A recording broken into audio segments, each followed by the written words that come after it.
হযরত ইমাম আব্দুল্লাহ ইবনে ইয়াফি মক্কি রহমতুল্লাহ আলাইহি তিনি বর্ণনা করতেছেন যে রায় শহরের মধ্যে, ইরানের রায় শহর তেহরানে একজন বড় আমির ছিল, কাজী সাহেব, বড় আমির।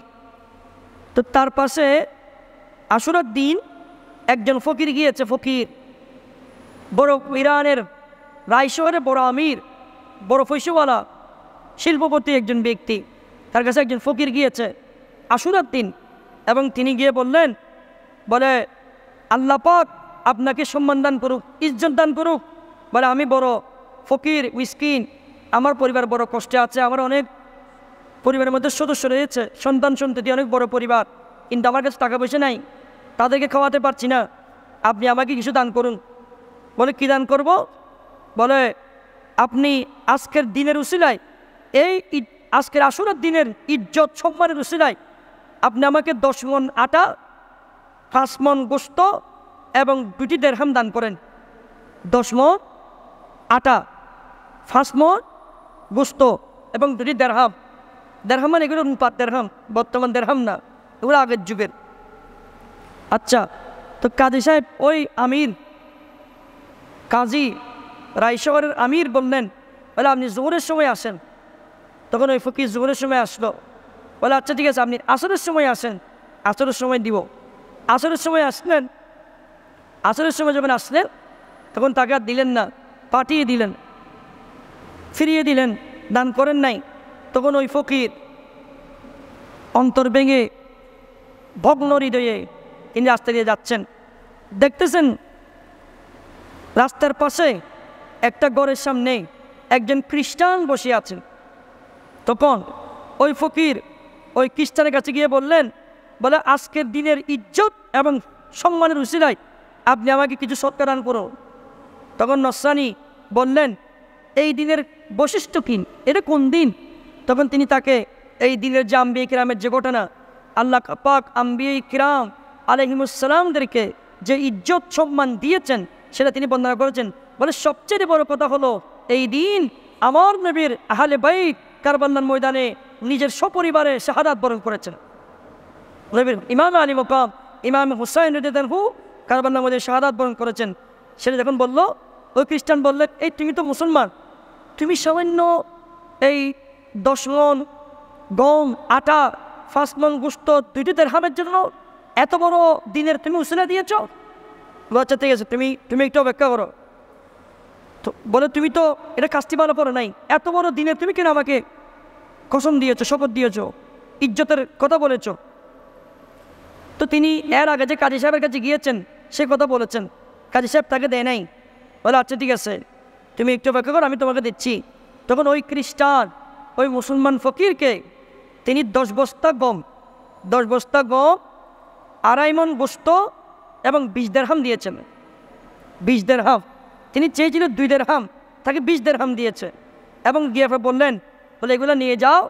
বলে আমি তোমাকে আজকের দিনের উসিলায় তোমাকে আমি অনুরোধ করতেছি, যত বছর আমি দুনিয়াতে থাকবো তুমি প্রত্যেক বছর এই আশুরার দিন এসে আমার থেকে সমপরিমাণ সম্পদ নিয়ে যাবে, প্রত্যেক বছর আমার থেকে নিয়ে যাবে।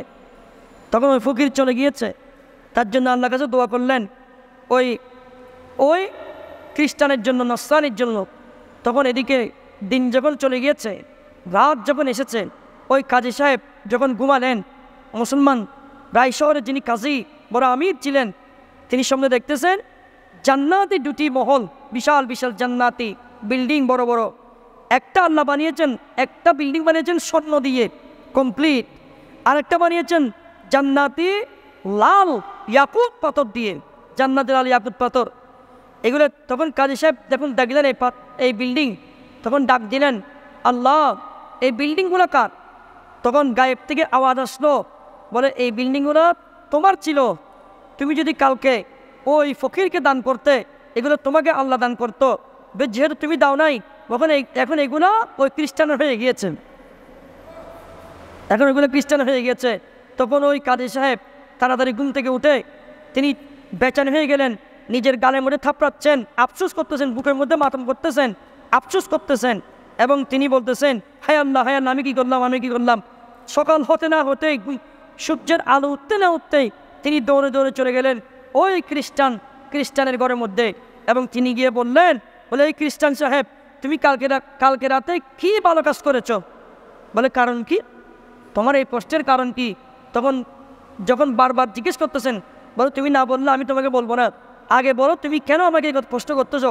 হঠাৎ সকালবেলা সূর্য এখন উঠে নাই, তুমি কেন আমাকে এই প্রশ্ন করতেছো? বলে কালকে রাতে আমি এই স্বপ্ন দেখেছি। তখন কাজী সাহেব বললেন, তুমি যে কালকে যে ভালো কাজটা করেছো সেই ভালো কাজটা আমাকে তুমি দিয়ে দাও, আমি তোমাকে 100,000 দিরহাম দান করবো। সুবহানাল্লাহ বলবেন না? এর আগে তো তার কাছে চাইছিল কত? 10 মণ আটা, 5 মণ গোশত, 2টি দিরহাম। এখন বলছে আমি 100,000 দিরহাম দিব, তুমি আমাকে দিয়ে দাও। তখন ওই খ্রিস্টান বললেন, বলে কাজী সাহেব, তুমি আমাকে মনে করেছ আমি খ্রিস্টান, এই জন্য তুমি অহংকার করে মুসলমান আমার থেকে এগুলো নিয়ে যেতে চাচ্ছ?